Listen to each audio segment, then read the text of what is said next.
What is up, YouTube? I'm the Poké-Chap, and boy was yesterday an eventful day. On a personal note, I actually decided to finally start up a Twitter account, so if you guys haven't already started following me on Facebook at Poké-Chap, then you can now follow me on Twitter at Poké-Chap. Also, I still have my Patreon at Poké-Chap. It's honestly a miracle I've managed to snag this 3 times, but that is not even the most important thing that happened, so we're gonna move on from that. What really happened yesterday that was amazing was the Nintendo Direct, which was... it was alright. There was a lot of hit and miss. There were some good, some bad, and some just okay. And lasting a whopping half hour, even more than that actually, I feel like there's a few people who may not want to sit through all that just to find out what games are coming out in the coming year. So I've decided to take it upon myself to shorten it up a little bit, trim out the fat, and go over the games that you guys want to know about. So let's go ahead and get started with the 3DS titles that are coming out soon. Fortunately, Nintendo decided to keep the 3DS portion of their Direct pretty brief, as there's only 5 games to even talk about. Those games are WarioWare Gold, which drops on August 3rd, Dylan's Dead Heat Breakers, which drops on May 24th, with a demo available on May 10th, Mario & Luigi Bowser's Inside Story, and Bowser Jr.'s Journey will be dropping all the way in 2019, so not even this year, Detective Pikachu dropping soon on March 23rd, and a Luigi's Mansion port of the original GameCube title coming in 2018. And not gonna lie, of these, the only ones I even remotely care about are Detective Pikachu, because obvious reasons, and Dylan's Dead Heat Breakers, and that's only because of the demo to go with it.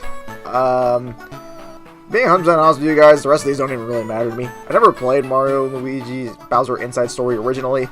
WarioWare does nothing for me, and I've played the original Luigi's Mansion, so I don't know how much it's really going to do for me. But hey, if those games do something for you, then, well... So the first game that they decided to talk about for the Nintendo Switch is actually one coming out pretty soon, Kirby Star Allies, which is dropping next week on March 16th. Unless it's past March 16th that you're watching this, in which case, never mind. Regardless, there's a free demo out for it now, and they've even talked of free DLC coming out on March 28th featuring other characters from other games. Because that's right, this game actually features co-op multiplayer, or just CPUs to help you out, from other notable Kirby characters from this franchise. So, it's a Kirby game. If you like Kirby, it'll be good. Coming out this summer, we have Okami HD, because people love them some Okami. Now, this next one's actually a little bit interesting because it's technically also coming out for 3DS, so it's a Switch and 3DS thing, and it's the most interesting, or maybe unique's the better word, game on this list. Sushi Striker: The Way of Sushido, dropping on June 8th, and it's conveyor belt sushi warfare because sushi has been out. I don't know, it's weird. If you guys think this looks cool, I don't care for it much, but hey, it's a Nintendo game about sushi, what could go wrong? Now, we move on to, for me, the best part of the entire presentation, the true highlight, the magnum opus, Octopath Traveler, in which we got a heavy dose of information. First, we learned about 2 new characters, the Merchant and the Apothecary, and what they will bring to the table for their journeys.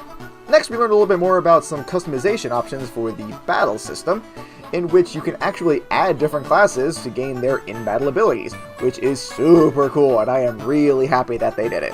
And finally, we learned when this game finally drops. After so much anticipation and waiting, we know that this game will be coming out July 13th. With a special edition of the game also dropping on the same date, which, not gonna lie, I am 100% getting that. That looks so good. Now, getting back on the, beaten path, I suppose, we have Travis Strikes Again from the No More Heroes series. It's gonna be dropping at some point this year. It looks like they dropped Travis off into a video game world this time, so same basic principle, go around with your laser sword, kill people, kill bosses, except this time they have decided to throw in some co-op multiplayer, so hey, that's cool. Though they seem to have dropped the masturbatory sword recharge, so make of that what you will. Next up, we have something that everyone already knew about, but we just get a little bit more on it. Dark Souls for Switch. there's going to be an inevitable network test coming up soon. They have not told us when, so just keep an ear out for that. And they announced that there's going to be a Solaire amiibo, so we can praise the sun at will. Because I guess we couldn't do it all. I don't know, maybe it just unlocks it, what do I know? They didn't really mention that, but what they did mention is that it's going to be dropping May 25th. So if you haven't experienced Dark Souls yet and you want to do it on the go, well, that's the day you get to start hating yourself.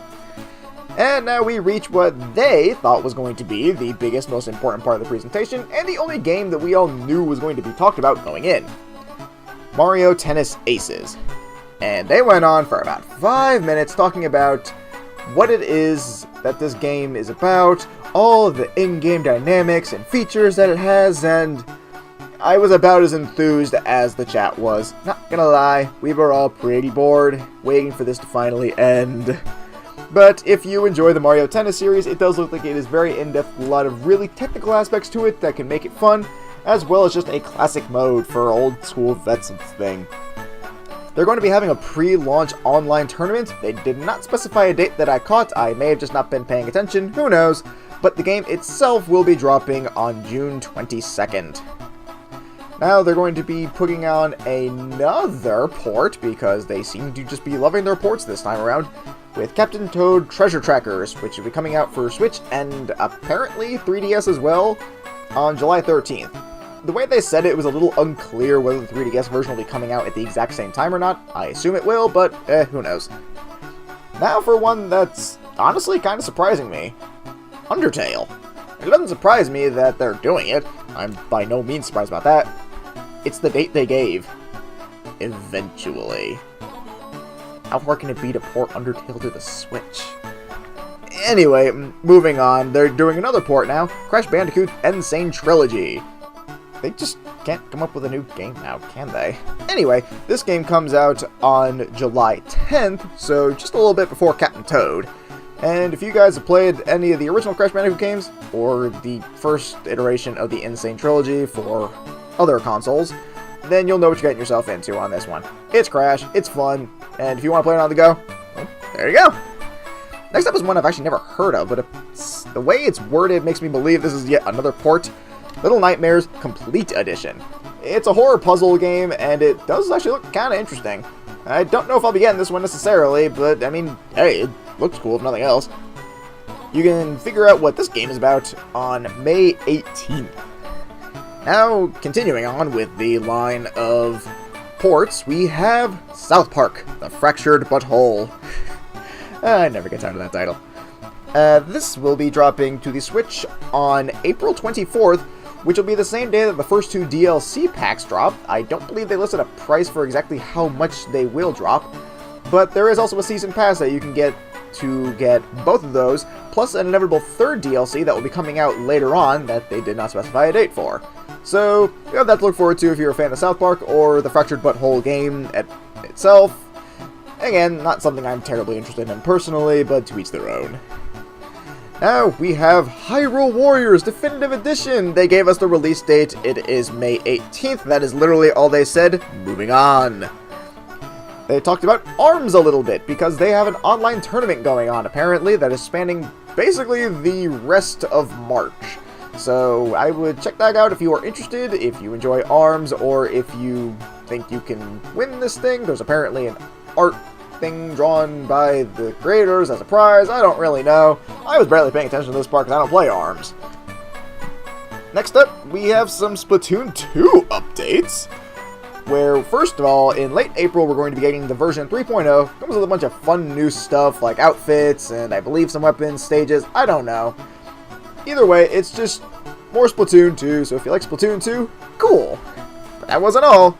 There's also a single-player paid DLC expansion called the Octo Expansion, where you get to play as Octolings. That will be coming out in summer of 2018 for $20. So, if you really enjoy the story mode, and if these little Octo dudes look more your style, you have that to look forward to later on this summer. And that was the entire presentation. If you're an amateur at these directs and have never seen them before and can't tell that they were obviously going to hold off on something until the very end, they did in fact have one last surprise reveal for the end, in which it starts off by showing off the Inklings fighting each other again, and for inevitably revealing one of the many titles that everyone was eagerly awaiting for this presentation: Smash for the Switch. We got nothing on it other than it is a Smash Bros. Game, the Inklings will be featured, some of the obvious characters will be featured, and it'll be for the Switch. That is literally all we know. But this is one of the many games I'm sure they'll be going more in-depth on come E3 this summer. So that was pretty much it. Obviously there was more to it, I just tried to go over this as quickly as possible, and, well, if I cared enough I would mention my opinion. If I didn't care enough I would also mention my opinion of the game, and some I just didn't care. But overall, I would say this was pretty good. For me, the main takeaways were Octopath Traveler and Smash Bros. For sure, but there were definitely some other ones. A lot of those ports will definitely be fun for people who've never played the game or feel like they're better suited to mobile gaming. So, whichever games you found most interesting, I'd like to hear about it and why. Just let me know down in the comments below. Of course, if you want to figure out more about these games aside from just my brief summarizations, then of course all of the trailers are online as well as the Direct itself. But I'm assuming if you're watching this and not the Direct, it's because you don't have time for it. Either way, until we get to hear more about all of this gaming news and more, I shall catch you all next time. Peace.